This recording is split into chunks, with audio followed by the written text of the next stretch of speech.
জাতিসংঘে প্রধান উপদেষ্টা ডক্টর ইউনূসের ভাষণ ইতোমধ্যেই পুরো বিশ্বে আলোচনার সৃষ্টি করেছে। সম্পূর্ণ বাংলায় ভাষণ দেওয়ার মাধ্যমে বিশ্বকে নতুন বাংলাদেশকে গ্রহণ করে নিতে অনুরোধ জানিয়েছেন তিনি। সেই সাথে রোহিঙ্গা প্রত্যাবাসন এবং অবৈধভাবে দেশ থেকে চলে যাওয়া অর্থ ফেরাতে আন্তর্জাতিক সহায়তার আহ্বান জানান শান্তিতে নোবেল বিজয়ী এই অর্থনীতিবিদ। বাংলাদেশ সময় শুক্রবার রাত 9:30টায় জাতিসংঘ সাধারণ পরিষদের ৭৯তম অধিবেশনে দেওয়া ভাষণে তিনি এই আহ্বান জানিয়েছেন। ডক্টর ইউনূস সেখানে বলেন, মিয়ানমার থেকে বাংলাদেশে বলপূর্বক বাস্তুচ্যুত রোহিঙ্গাদের সহায়তা করতে আমরা অঙ্গীকারবদ্ধ। আমরা রোহিঙ্গাদের জন্য মানবিক সহায়তা কার্যক্রম চালু রাখা এবং তাদের টেকসই প্রত্যাবাসন নিশ্চিতে আন্তর্জাতিক সম্প্রদায়ের পর্যাপ্ত সহায়তা অব্যাহত চাই।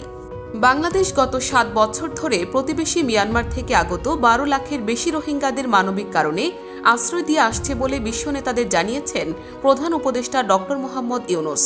তিনি বলেন, রোহিঙ্গাদের আশ্রয় দেওয়ার ফলে আমরা বিশাল সামাজিক, অর্থনৈতিক, পরিবেশগত ক্ষতির সম্মুখীন হচ্ছি।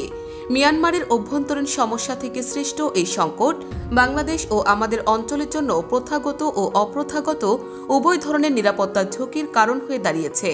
27শে সেপ্টেম্বর জাতিসংঘ সদর দপ্তরের জেনারেল অ্যাসেম্বলি হলে সাধারণ আলোচনায় রোহিঙ্গাদের সঙ্গে সংঘটিত হওয়া ব্যাপক ভিত্তিক মানবাধিকার লঙ্ঘনের জন্য আন্তর্জাতিক বিচার আদালত এবং আন্তর্জাতিক অপরাধ আদালতে চলমান বিচার প্রক্রিয়ার মাধ্যমে ন্যায় বিচার নিশ্চিত করাও সমানভাবে গুরুত্বপূর্ণ বলেও উল্লেখ করেন ডক্টর ইউনূস।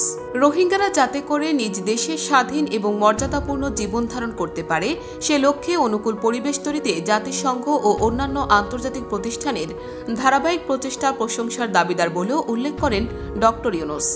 তিনি বলেন, এ লক্ষ্যে রোহিঙ্গারা যাতে পর্যাপ্ত নিরাপত্তা ও অধিকার নিশ্চিত করে তাদের নিজ ভূমি রাখাইনে ফিরে যেতে পারে তার পথ সুগম করা দরকার।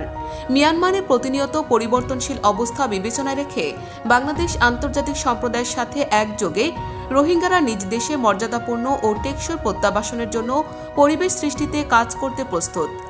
একই সাথে ডক্টর ইউনূস বলেন, অবৈধ অর্থের প্রবাহ ও উন্নয়নশীল দেশগুলো থেকে সম্পদের পাচার বন্ধ করা অত্যাবশ্যক। উন্নয়নশীল দেশগুলো থেকে পাচার হয়ে যাওয়া সম্পদ ফেরত আনার জন্য আন্তর্জাতিক সহযোগিতা জোরদার করতে হবে। আমরা আশা করি কর ফাঁকি রোধে আন্তর্জাতিক কর কনভেনশন অতি শিগগিরই গৃহীত হবে।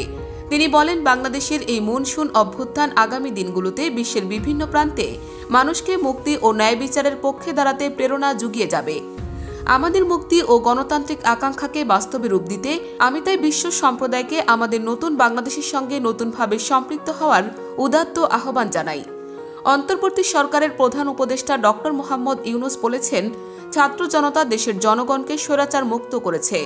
তারা একনায়কতন্ত্র, নিপীড়ন, বৈষম্য, অবিচার ও দুর্নীতির বিরুদ্ধে রুখে দাঁড়িয়েছিল। তরুণদের এই সাহস ও দৃঢ়তা সবাইকে অভিভূত করেছে। প্রধান উপদেষ্টা বলেন, এখন একটি শক্তিশালী অর্থনীতি ও ন্যায়ভিত্তিক সমাজ গড়ে তোলাই অন্তর্বর্তী সরকারের লক্ষ্য। এজন্য তিনি আন্তর্জাতিক সম্প্রদায়ের সমর্থন সহযোগিতা ব্যাপক ও গভীরতর করার আহ্বান জানান। তিনি বলেন, বিশ্বের সব দেশের সঙ্গেই বন্ধুত্বপূর্ণ সম্পর্ক বজায় রাখতে চায় বাংলাদেশ।